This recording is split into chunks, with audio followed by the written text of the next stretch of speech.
Good morning students. आज इस video में हम ये जानेंगे कि हम सारे टीचर्स यहाँ पे कैसे वीडियो बना रहे हैं और आप तक कैसे वो वीडियो पहुँच रहे हैं। हमारा टॉपिक ये है, आज अपने टीचर्स के एफर्ट को जानिए आप। देखिए, we can not live in isolation, हम अकेले में नहीं रह सकते। आपको लग रहा होगा कोविड-19 की वजह से आप बाहर नहीं निकल पा रहे, फिर भी आप कनेक्टेड हो। कैसे कनेक्टेड हो? Via smartphones. सभी के पास एंड्रॉयड स्मार्टफोन है आज लगभग, और आप लोगों की स्टडी भी उसी से चल रही है। तो हम लोगों के बीच में क्या एक इस्टेब्लिश हो गया नेटवर्क। हम लोग बात करेंगे नेटवर्क के बारे में। नेटवर्क होता क्या है? दो स्टैंड अलोन डिवाइसेस के बीच का एक कनेक्शन।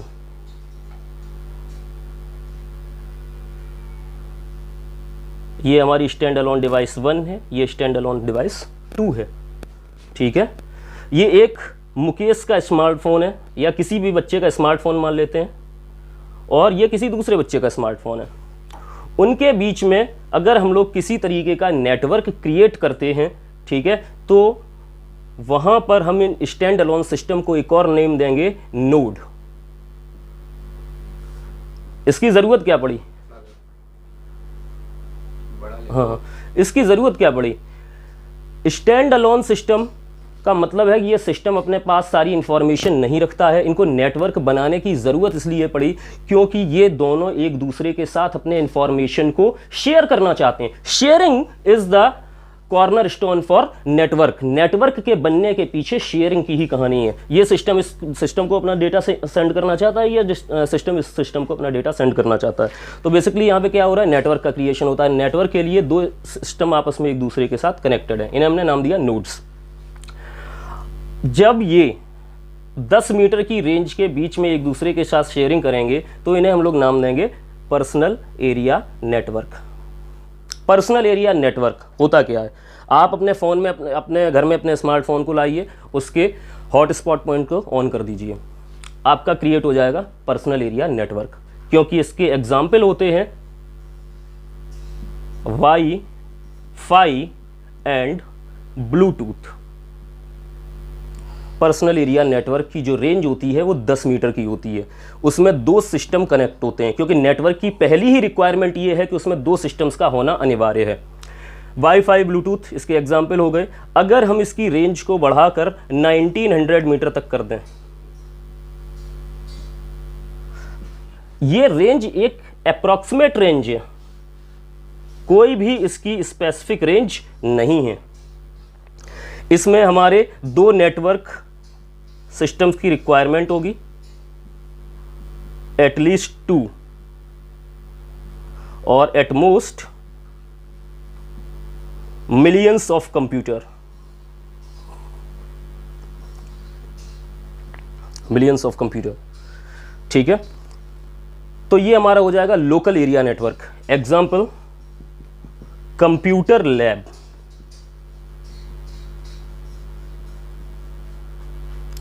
ध्यान दीजिए, लोकल एरिया नेटवर्क की जो रेंज होगी वो 1900 मीटर की होगी, और उसमें मिलियंस ऑफ कंप्यूटर होंगे। एटलीस्ट उसमें 2 नेटवर्क सिस्टम्स होंगे, और कंप्यूटर लैब इसका एग्जाम्पल होगी। उसके बाद आता है हमारा metropolitan area network, MAN. Example, WiMAX. Complete city, पूरे शहर को अगर आपको इंटरनेट से कनेक्ट करना है तो वो आप उसको वाई मैक्स की फैसिलिटी से कनेक्ट करा दीजिए। जो काम वाईफाई आपकी local area network personal area network के लिए काम करेगा, wifi is example of personal area network, वही मेट्रोपॉलिटन एरिया नेटवर्क के लिए वाई मैक्स वर्क करेगा। उसके बाद आप सबको पता है 7 कॉन्टिनेंट्स हैं। Continent 1, continent 2, continent 3, continent 4, continent 5, continent 6 and 7। In continents के अंदर क्या है? कंट्रीज हैं। उन कंट्रीज के अंदर क्या है? स्टेट्स। स्टेट्स के अंदर सिटीज। तो हर सिटी को अगर हम लोग एक मैप, वहाँ पर हमारे इस समय हमारे पास और हमेशा से 7 महाद्वीप बोले गए हैं। तो 7 कॉन्टिनेंट्स के अंदर क्या है? कई सारे कंट्रीज हैं। कंट्रीज के अंदर स्टेट्स, स्टेट्स के अंदर क्या है? सिटीज। हर सिटी एक मेट्रोपॉलिटन एरिया नेटवर्क को रिप्रेजेंट कर रहा है। उस मेट्रोपॉलिटन एरिया नेटवर्क के अंदर क्या है, इसका थोड़ा सा हम लोग जूम करके एक डायग्राम बनाने की कोशिश करते हैं। ये हमारा C1 हो गया। इस C1 के अंदर, कॉन्टिनेंट 1 के अंदर ढेर सारे मैन हैं, यानी कि M, ठीक है। इस मैन के अंदर ढेर सारे लोकल एरिया नेटवर्क हैं, और ये लोकल एरिया नेटवर्क कनेक्टेड हैं पर्सनल एरिया नेटवर्क के साथ। यानी कि कॉन्टिनेंट के अंदर मेट्रो सिटीज और सिटीज, उसके अंदर लोकल एरिया नेटवर्क, उसके अंदर पैन, और ये कंप्लीट बनाते हैं हमारे कॉन्टिनेंट के नेटवर्क को। ऐसे 7 सभी कॉन्टिनेंट का नेटवर्क एक दूसरे के साथ इंटरकनेक्टेड है। This is the most complicated structure of internet, और यही कारण है कि इंटरनेट का सही पिक्टोरियल रिप्रेजेंटेशन पॉसिबल ही नहीं है, नॉट पॉसिबल, क्योंकि ये बहुत ही मैसिव नेटवर्क है। The definition of internet is it's a very massive network, और it's a network of networks. Network के अंदर का नेटवर्क बताता है इंटरनेट को। तो हम लोगों के पास 2 डेफिनेशंस यहां पर आई कि what is network. Two stand alone system creates network for the purpose of sharing. जब 2 नेटवर्क डिवाइसेस शेयरिंग के पर्पज से एक दूसरे को इंफॉर्मेशन सेंड करती हैं तो वो बनाती हैं नेटवर्क। और उन सभी डिवाइसेस को उस समय सिस्टम के अलावा, नेटवर्क सिस्टम के अलावा एक और नाम दिया जाता है नोड्स। मैंने पहले भी बताया, इस स्टैंड अलोन सिस्टम को हम लोग नोड भी कह सकते हैं। तो इसमें हमारी सारी डिवाइसेस इंटरकनेक्ट हो गई। लेकिन ये इंटरकनेक्ट कैसे हुई? सोसाइटी में हम लोग एक दूसरे से इंटरकनेक्ट कैसे हैं? क्योंकि हम सबके पास एक एड्रेस है। जब तक हमारे पास एड्रेस नहीं होगा तब तक हम एक दूसरे के साथ इंटरकनेक्ट नहीं हो सकते। कंप्यूटर में भी एड्रेस होता है, लेकिन कंप्यूटर में हमेशा 2 तरीके के एड्रेस होते हैं। The first address is static address. मैं आपको एड्रेस के बारे में बता रहा हूं, स्टैटिक एड्रेस। और फिर उसके बाद जो नेक्स्ट वीडियो बनेगी उसमें हम इसका एक पिक्टोरियल रिप्रेजेंटेशन प्रॉपर देंगे आपको। इस वीडियो में आपको सारे टर्म्स में डिफाइन कर रहा हूं, और उस बार टर्म के साथ उस पिक्टोरियल रिप्रेजेंटेशन को दोबारा बताऊंगा। तो यहां पर स्टैटिक एड्रेस होते हैं, और ये हमारा स्टैटिक एड्रेस होता है मैक एड्रेस। मैक, इसको हम लोग एक और नाम देते हैं फिजिकल एड्रेस। फिजिकल एड्रेस क्या है? आपने जब भी फॉर्म भरा होगा तो उसमें 2 एड्रेस देखे होंगे, permanent address and corresponding address.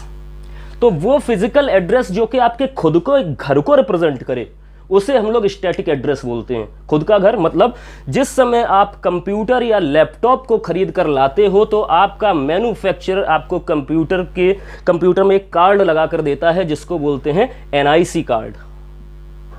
जिस तरीके से हमारे पास आधार कार्ड होता है कि yes we are the civilian of this India or country, तो वैसा ही हमारा NIC कार्ड होता है। NIC कार्ड ये बताता है कि हाँ, ये जो कंप्यूटर हैं इनके पास एक स्टैटिक एड्रेस है जो कभी भी चेंज नहीं किया जा सकता। दूसरा इनके पास एड्रेस होता है डायनेमिक एड्रेस। इस डायनेमिक एड्रेस का मतलब क्या है? IP एड्रेस हर बार बदलता रहे। कॉरेस्पॉन्डिंग एड्रेस में क्या हो सकता है? आप किसी लैंडलॉर्ड के घर रह सकते हो, यानी कि आपका एड्रेस हर बार बदल रहा है, और ये आपका गांव का घर है जो कि आपका कभी नहीं बदलेगा जिसका पता, तो ये आपका क्या हो जाएगा? Static address.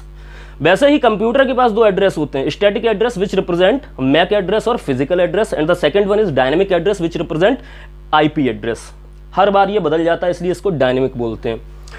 Network interface card हमारा स्टैटिक एड्रेस के लिए रिस्पॉन्सिबल होता है, आप ये भी समझिए। और जितनी भी डिवाइसेस हैं उन सब में नेटवर्क इंटरफेस कार्ड आपको मिलेगा, निश्चित मिलेगा। क्यों मिलेगा?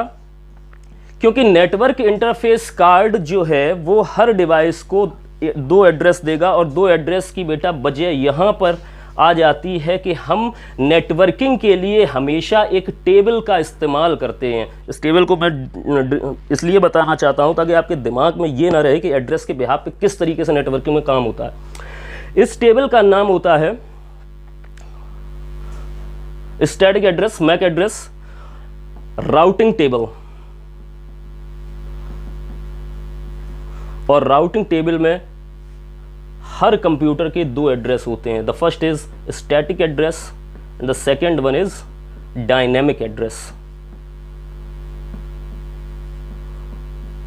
ये सिस्टम 1 है, C1 कनेक्ट है, इसका स्टैटिक एड्रेस है कुछ भी, और ये उसका IP एड्रेस है।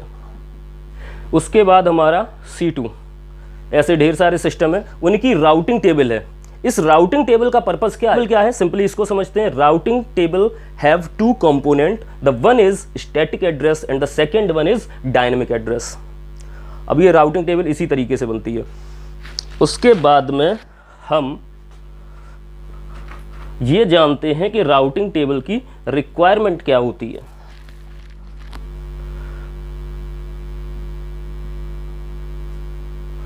यहां पर जो C1 है वो डेटा का सेंडर है और C3 उस डेटा का रेसिपिएंट है। सेंडर क्या करना चाहता है? डेटा को सेंड करना चाहता है, रेसिपिएंट उसको रिसीव करना चाहता है। तो यहाँ पर दोनों एड्रेसेस की ज़रूरत पड़ेगी। मैंने पिछले वीडियो में आपको बहुत गहराई से बताया था स्टैटिक एड्रेस और IP एड्रेस के बारे में। वैसा ही है, जब आप किसी को लेटर लिखते हो ना, तो वहाँ पर भी उस लेटर में दो एड्रेस की ज़रूरत पड़ती है। एक क्या होता है आपका खुद का एड्रेस यानी कि सेंडर का एड्रेस, दूसरा रेसिपिएंट का एड्रेस। लेकिन उस एड्रेस के साथ साथ इसको किस चीज़ की ज़रूरत पड़ेगी? इसको एक एड्रेस बुक की ज़रूरत पड़ेगी। तो वो बुक क्या होती है? Routing table.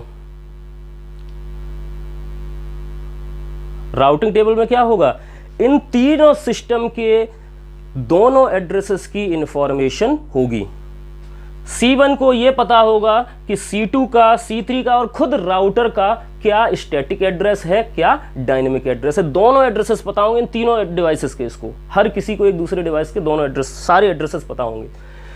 अब उस राउटिंग टेबल में ये सारी इंफॉर्मेशन होगी। तो C1 उसी एड्रेस से ये पता करेगा कि C3 का क्या एड्रेस है और डायरेक्ट इसको पैकेट का डेटा सेंड कर देगा, और इसे बोलेंगे यूनिकास्ट।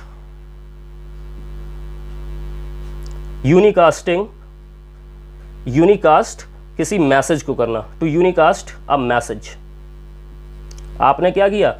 एक मैसेज को उठाकर दूसरी डिवाइस तक सेंड कर दिया, इसको यूनिकास्ट कर दिया। लेकिन अगर यही डिवाइस स्विच की जगह बेटा हब होती, तो हब के लिए hub is the cheapest device. मैं इन सारी डिवाइसेस के बारे में इसलिए बता रहा हूं क्योंकि इन डिवाइसेस की हेल्प से आप एक दूसरे को ये बता सकते हो कि किस तरीके से सारी डिवाइसेस कनेक्ट हैं। अगर हम लोग यहां पर हब का यूज कर देते तो सेंडर का डेटा C3 भी रिसीव करता, और C2 जबकि इसका इंटेंडेड रेसिपिएंट ना होता तब भी इस डेटा को रिसीव करता इस डेटा को। तो यहां पर प्रॉब्लम क्या थी कि यहां पर हब आ गया। हब हैज नो इंटेलिजेंस, तो वो डेटा को यूनिकास्ट नहीं करता, वो मैसेज को करता है ब्रॉडकास्ट। ये हब हो गया, और ये आपका स्विच हो गया, ब्रिज हो गया। ये मैसेज को करेगा ब्रॉडकास्ट ऑफ मैसेज। ठीक है, हब आपके मैसेज को ब्रॉडकास्ट कर देगा। ब्रॉडकास्टिंग, यूनिकास्टिंग में सेंडर, हमारा नेटवर्क का पर्पज़ यहाँ पे पूरा हो जाता है। हमारा पर्पज़ क्या था कि सेंडर कुछ सेंड करना चाहता है, रिसीवर उस डेटा को रिसीव करना चाहता है। एक चीज़ और बता देते हैं इसी वीडियो में कि आपके पास जब सेंडर और रिसीवर डेटा भेजते हैं तो बेसिकली डेटा की जो बल्कि फाइल होती है वो आप तक डायरेक्ट नहीं पहुँचती। आप सपोज आपके सिस्टम पर एक 700 MB की एक मूवी है और आप अपने फ्रेंड को उस मूवी को सेंड करना चाहते हो, तो इस मूवी को सेंड करने में भी आपका जो ये डेटा होगा वो टूटेगा छोटे छोटे डेटा पैकेट्स में। ध्यान रखिए, आपका डेटा टूट जाएगा डेटा पैकेट्स में। इन डेटा पैकेट्स की मैक्सिमम कैपेसिटी होगी 1500 बाइट्स। डेटा टूट रहा है, यहाँ पे कई पैकेट्स में डेटा टूटता चला गया। ये जो भी इंफॉर्मेशन मैंने आपके सामने लिख दी है, सारी इंफॉर्मेशन आप तक ऐसे ही पहुंच रही है, सब टूट टूट कर आ रही है आपके सिस्टम तक। और इस सारी इंफॉर्मेशन में क्या है? दो एड्रेस हैं, physical address, MAC address, physical and dynamic address, IP address, दोनों एड्रेसेस हैं। और आप तक डेटा पहुंच रहा है डेटा पैकेट्स के फॉर्म में। तो ये 700 MB की फाइल एक जगह से दूसरे सिस्टम में बड़े आराम से चली जाएगी। यानी कि डेटा इस तरीके से एक सिस्टम से दूसरे सिस्टम तक पहुंच सकता है। आगे की नेक्स्ट वीडियो बनाएंगे। थोड़े सिंपल नेटवर्क्स पे।